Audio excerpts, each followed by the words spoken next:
O Supremo Tribunal Federal decidiu por unanimidade que os governos federal e estaduais devem fazer planos para combater os problemas do sistema carcerário. O governo federal deve cumprir o prazo de 6 meses a contar da publicação da decisão. Já os governos estaduais e distrital devem apresentar os planos até 6 meses após a homologação do cronograma nacional. De acordo com a determinação, os planos também vão passar por aprovação do Supremo e, depois disso, devem ser implementados em até 3 anos. Então, bora começar a falar sobre a superpopulação carcerária brasileira. Eu vou me permitir aqui trazer alguns dados para vocês, só para a gente enriquecer aqui o nosso debate, né? Eu busquei esses dados lá na Secretaria Nacional de Políticas Penais, né? E aí descobri o seguinte, que a nossa população prisional até 30 de junho desse ano, quer dizer, o dado está bem atualizado, né? São de 649.592 presos, ou seja, quase 650 mil presos, tá? Obviamente, boa parte deles é a população masculina, né? Então, a gente tem 616.930 prisioneiros masculinos, né? Ou seja, quase que a totalidade. Grande parte estão no estado de São Paulo. Vejam só, quase 1/3 da população carcerária está no estado de São Paulo. São Paulo são 195.787 presos, tá? E a gente tem aqui... Vamos falar agora de capacidade de vaga. Já que a gente vai falar aqui de superpopulação carcerária, vamos falar de capacidade. Eu falei para vocês que a gente tem quase 650 mil presos, correto? Capacidade de vagas, a gente tem 481.835 vagas, tá? Juro para vocês que eu achava até que a nossa capacidade era menor, até que em relação ao que a gente tem de número... distribuída. Exato, Ela exato. É mal distribuída. Vamos falar sobre isso. O custo médio do preso no Brasil, gente, por mês é de R$ 2.072,99. R$ 2.073, vamos englobar dessa forma, tá? E aí, eu queria começar aí com esses dados, depois a gente passa aí para falar da parte de tortura nos presídios que vem crescendo. Mas eu queria primeiro falar desses números e dessa superpopulação carcerária, ou não tão super, mas mal distribuída. Quer começar a falar, Claro, com Negão? prazer. De cara aqui a gente já vê o seguinte, né? Para que congresso? Logo de cara, né? Para que congresso, já que a gente tem o STF? Mas... por mais que eu quisesse, assim, poxa, quem tem que desenrolar isso é o Congresso, ter esse, entre aspas, apavoro aqui do Congresso, do Supremo em cima do Congresso para resolver isso aqui em 3 anos, eu não acho que é tão ruim. A gente tem um problema aqui no Brasil que é o seguinte, o lado direito, quando você... Eu vou dar um exemplo de uma coisa que, por exemplo, ó, se eu chegar aqui na PAN e disser assim, ó, tem uma cadeia ali que a cela deveria ter 10 presos e tem 29. Aí o cara da direita vai dizer assim, pô, Negão, se tem 29, é porque cabia 29. O cara da esquerda vai dizer assim, pô, se tem 10, provavelmente 8 são negros, então 7,5 tem que ser livres de lá, tem que sair de lá e pronto. E fica esse impasse que não se resolve nada. Qual o problema de você falar se tem 29, cabem 29? Porque essas pessoas, elas não ficam presas para sempre. Faça a conta se elas ficarem presas apenas 6 meses. Tente se imaginar presa no seu banheiro por 6 meses. É mais ou menos essa conta. Tente imaginar como vai ficar essa pessoa. Tente imaginar a pessoa que às vezes acaba entrando numa facção e, olha, pelo menos aqui em São Paulo, facção não obriga ninguém a entrar. Nenhuma facção chega e diz assim, ó, você é obrigado a entrar. Não. Mas a sua condição é tão horrível nesse lugar que você acaba, para ter uma espécie de facilitação, você acaba aceitando entrar. Eu sou muito a favor, muito mesmo, da construção de mais presídios. Porque o preso, como a Elaine acabou de passar para a gente aqui, ele custa R$ 2.072 e mais uns quebradinhos. Quase que 2.073. Vamos supor que ele roubou o meu celular. De cara, ele tem que pagar o meu celular, o prejuízo que ele deu para mim. Outra, ele tem que pagar a estadia dele dentro da cadeia. E outra, ele tem que sair de lá apresentável para poder voltar para a sociedade. A criação de mais presídios permitiria isso. Como que você vai ter hoje esse tipo de programa se você, de repente, cabe 10 e você bota 20, bota 30?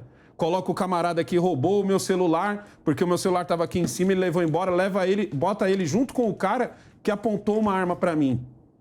Não é a mesma coisa. Os dois cometeram erros, os dois têm que ser presos, os dois têm que cumprir, mas não é a mesma coisa. Ah, negão, mas aqui no Brasil, o preso ele tem que pegar 3 anos, ele sai com 1,5. Beleza, concordo com você. Mas ele sai com 1,5 do pior tratamento possível. Ele não sai para ele voltar para a sociedade. Ele não sai de lá aprendendo alguma coisa, ele não sai de lá pagando o que ele me deve, ele não sai de... Porque ó, é só você imaginar um carro. Você tem o seu carro apreendido hoje, você paga as multas por ter o carro com problema de documento, você paga o guincho que vai levar ele até o pátio, você paga o pátio e se você demorar muito, seu carro é leiloado. É quase a mesma coisa. Ele tem que pagar não só a estadia dele, ele tem que pagar a minha parte, a parte dele que ele custou ali, porque senão eu sou roubado 2 vezes. Eu sou roubado porque eu perdi meu celular, ele não tem que me pagar e eu ainda pago a estadia dele lá dentro e duvidar, ele sai de lá escolado.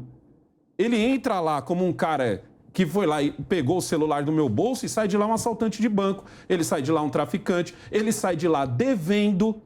Ele sai de lá devendo com uma facção grande. O que você está dizendo é, quando a gente estuda direito penal, né, principalmente a gente que é da área do direito, a gente estuda que a função social da pena, né, da pena de cerceamento de liberdade é a ressocialização do apenado.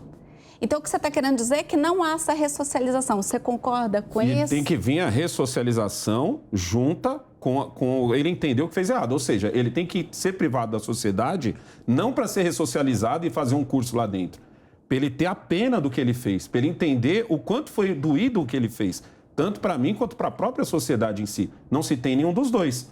Eu não pago e ele também não paga. Mas também não pode ser... eu não recebo e ele não paga. Mas o que você está querendo dizer é que também não dá para ser um ambiente onde ele entre e saia pior do que ele entrou, é isso? O que a gente tem hoje é o que ele entra de um jeito e sai bem pior. Você concorda? Concordo. O governo não sabe cuidar das pessoas, Elaine. Não é só das pessoas que estão presas, as pessoas que estão soltas também não são bem cuidadas pelo governo.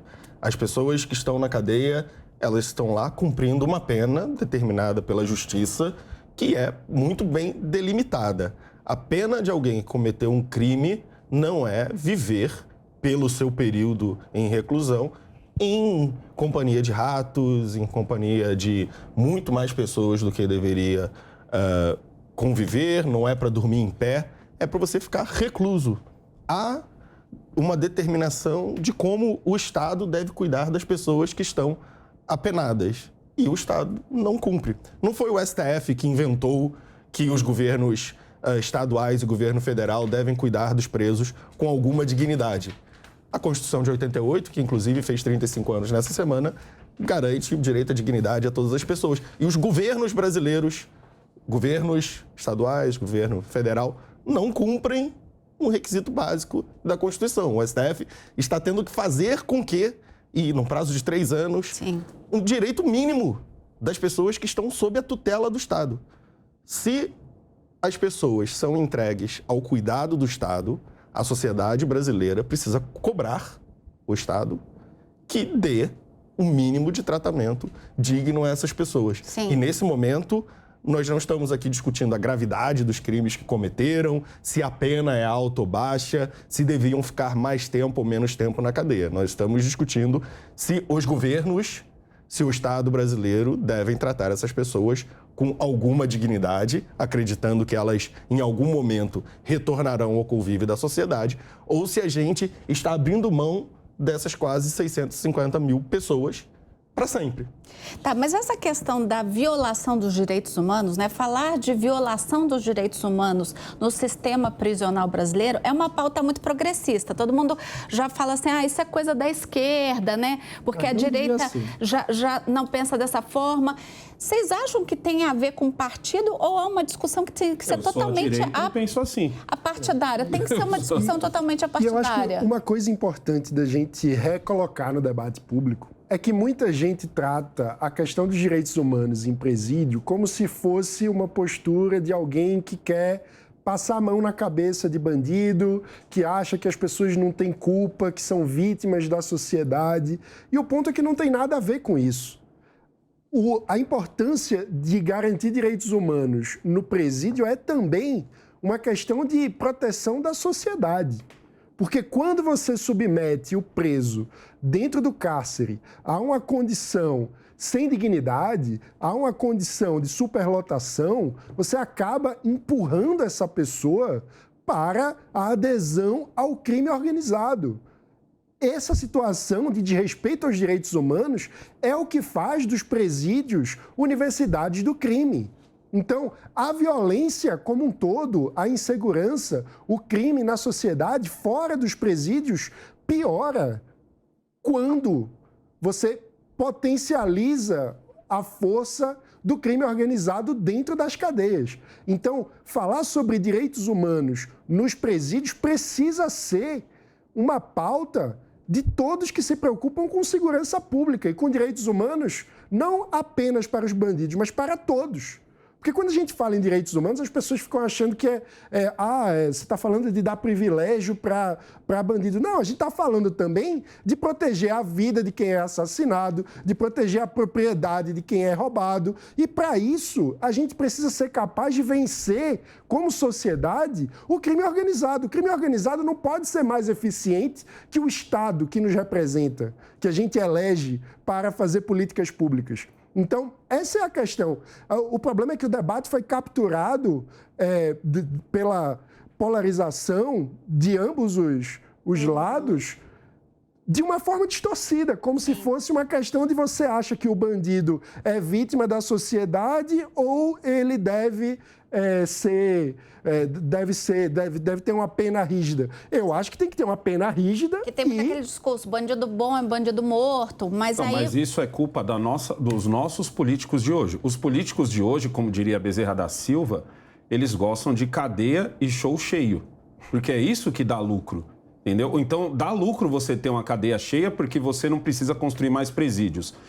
Satisfaz o ego de uma população revoltada que quando você tem o seu celular roubado, quando você tem o seu item roubado, você não quer saber da ressocialização daquela pessoa que te roubou. Você quer o que tem de pior para ela. E quando você sabe que ela está vivendo uma vida horrorosa dentro da cadeia, de alguma forma você se sente bem. Mas é o que a gente chama no comércio de lucro burro. Por quê? Porque lá na frente, e você que é de periferia sabe do que eu vou falar agora. Você sabe onde sempre tem aquele bolinho de gente que você sempre fala pro seu filho, não quero você perto daqueles meninos, e do nada você vê que um deles some.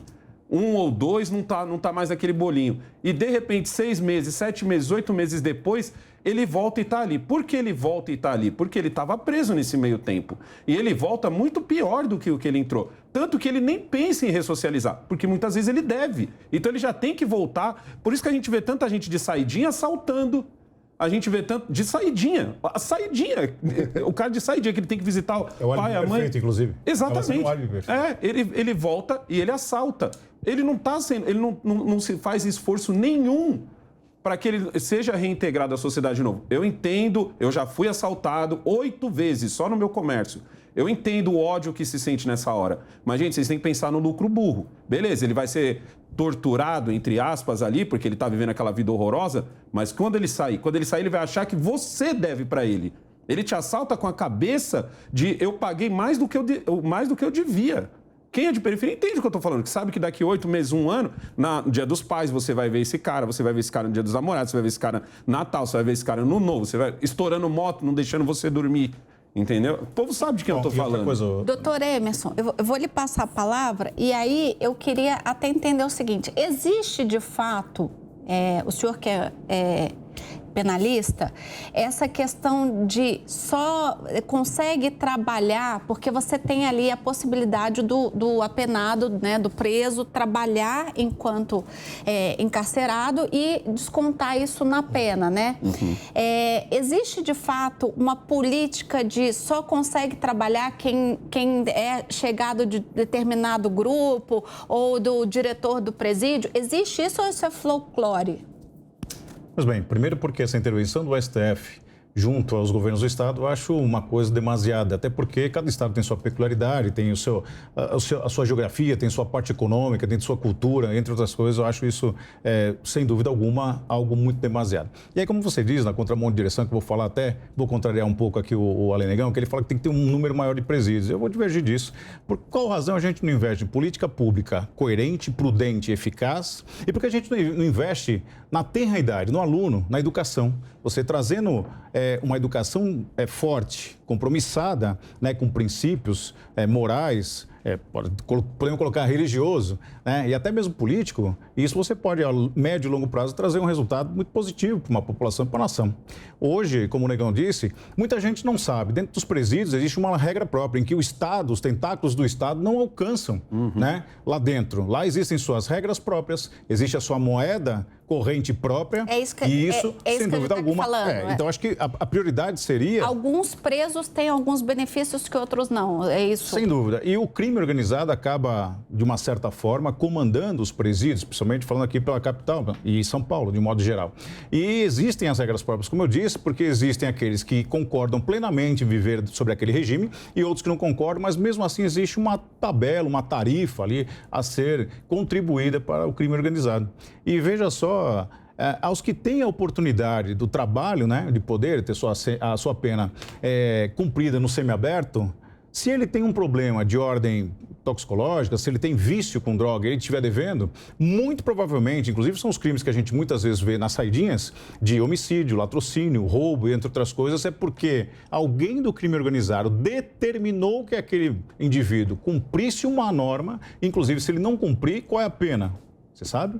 A vida. É a vida. A vida. Então, muitas vezes, morte de policiais militares, o indivíduo que tem uma dívida junto com o crime organizado, ele recebe aquela ordem para fazer tal tarefa e missão dada é missão cumprida. Porque se ele voltar, quem morre é ele. Então, quando o Estado, né, principalmente o STF, for fazer essa intervenção, essa opinião, sugestão para o Estado, deveria voltar os olhos, porque nós temos hoje, muita gente não sabe, são cerca de 100 milhões de processos no país. Nosso sistema judiciário está inchado. Processos a gente penais, não consegue... que o senhor fala? Não, geral. Processos em geral. De modo geral. Tá. Mas o que acontece? Você pega um juiz da vara criminal, por exemplo, aqui da capital, que ele tem cerca de 15 a 20 mil processos, isso humanamente é impossível ter um controle. Sequer conseguem ler as petições. Então é quase tudo o cara crachá e cumpra-se.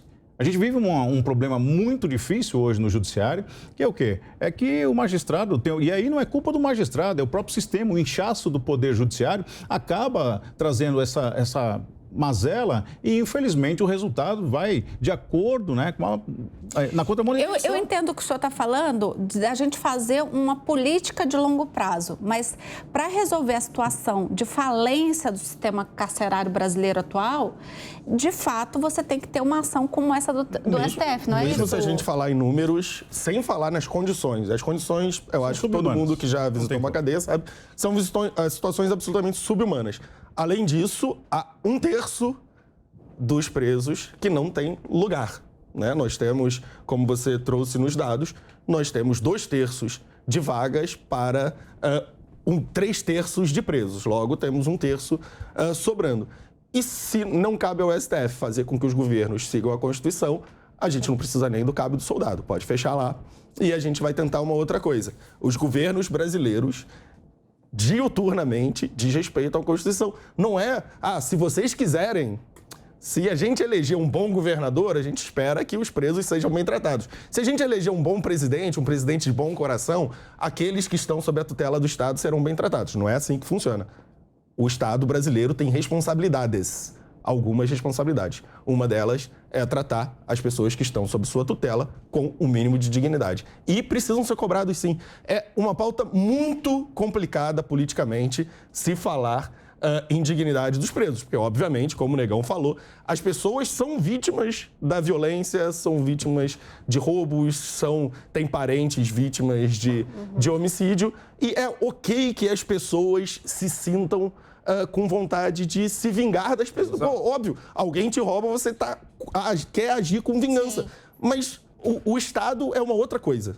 Né? O Estado não age por vingança. Quem está decidindo isso não é o cara que anda na rua. Quem está decidindo isso daqui é o cara que anda com segurança armado, é o cara que mora num condomínio lá com um muro de 6 metros de altura e arame farpado. É esse cara que está decidindo esse tipo de coisa. Tem um outro detalhe que a gente tem que olhar aqui também. 3 anos é muito pouco. Faz isso daqui parecer muito a lei da reciclagem, né? Que quando você vai ver, são só estados com dinheiro que estão realmente cumprindo essa lei. Mas a Constituição tem 35 anos. Não, eu sei, mas o prazo dado é de 3 anos. É que o Supremo Tribunal Federal... Que o Supremo colocar de 3 anos. Mas a gente descobriu agora que os presos estão em condições horríveis. Agora que eles lembraram, não, na verdade, olha só, a Constituição garante o direito à dignidade das pessoas, então governos, por favor, tomem cuidado aí com o pessoal que está preso. É por isso que normalmente eu sou contra esse negócio do Supremo querer legislar, mas aqui pelo menos é um choque, né? Sim. Mas aí, pelo menos uma simbiose jurídico-política. E aí eu vou trazer mais um dado para os senhores. A lei tá lá. A tortura em presídios cresceu mais de 37%, segundo a Pastoral Carcerária. Esses dados eles são de janeiro de 2021 a julho de 2022. Ou seja, 1 ano e meio, né? Neste período de 1 ano e meio, foram 223 casos de tortura dentro dos presídios. Então, mas tem que ver o que é a tortura. Porque, para muitos, a tortura é praticada pelos agentes, entre eles. Entendeu? Mas objetivo aí. 600 mil presos e 300 casos? O número está errado. Muita gente não sabe. 310 mil são foragidos. Está errado. 600 casos. 600 casos de tortura nos presídios está errado. Temos foragidos? 310 mil. Quantos estão presos aí? Ou seja, além desse número que nós... total chegam quase 700, 310 mil. E vocês acham realista que nós tivemos 600 casos? Aí abro aqui um debate que é o seguinte, Elaine e caros colegas.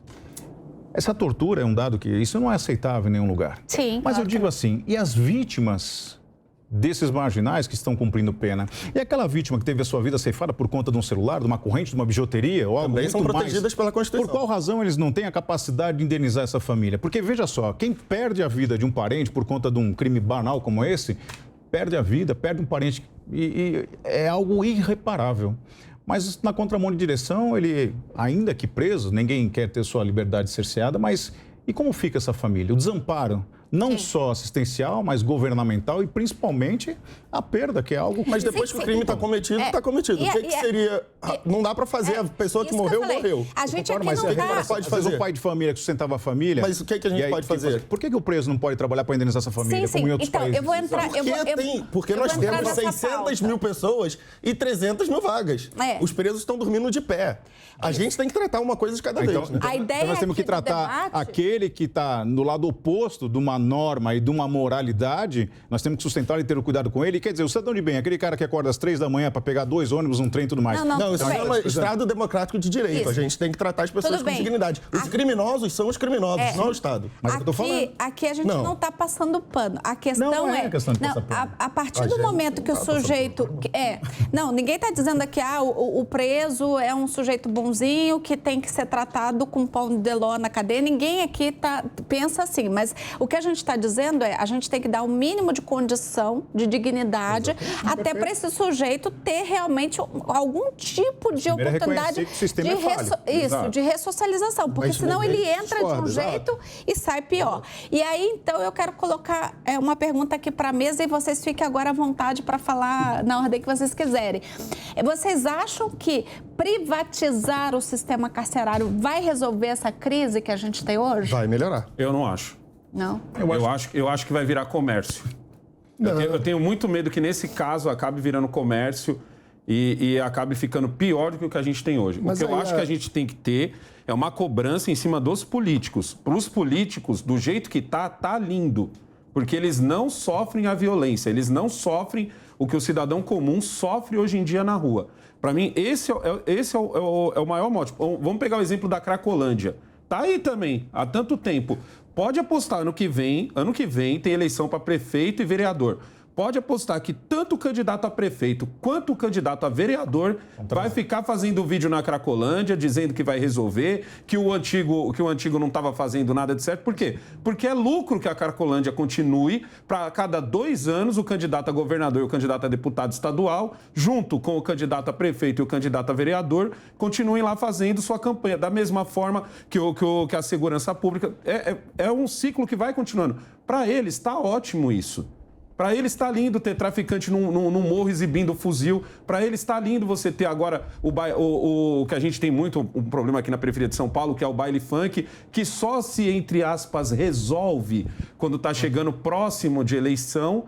Entendeu? Que aí começa a vir um candidato ou outro. Eu acabei com esse baile daqui. Aí o baile se transfere para cá.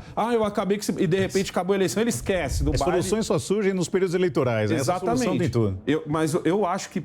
Eu sou muito a favor de privatizar muitas coisas. Eu acho que nesse caso vai ser pior.